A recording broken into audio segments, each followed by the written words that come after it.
চৌঠা মে জানা যাবে ভোটের ফল, কিন্তু আগাম সমীক্ষায় কি বলছে সমীক্ষক সংস্থা পোল ডায়েরি এবং পিমার্ক?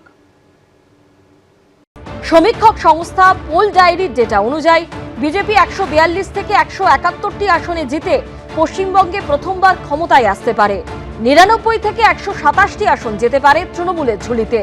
3 থেকে 5টি আসনে কংগ্রেস এবং 2 থেকে 3টি আসন পেয়ে খাতা খুলতে পারে বামেরা।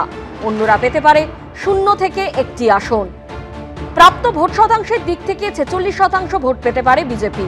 সেখানে 40% ভোট যেতে পারে তৃণমূলের ঝুলিতে। কংগ্রেস 5% এবং বামফ্রন্টের দখলে থাকতে পারে 7% ভোট। 2% ভোট যেতে পারে অন্য দলগুলির কাছে। পি মার্কের এক্সিট পোল বলছে বিজেপি 150 থেকে 175টি আসন পেতে পারে। তৃণমূল জয়ী হতে পারে 118 থেকে 138টি আসনে। অন্যরা পেতে পারে 2 থেকে 6টি আসন। এবিপি আনন্দ।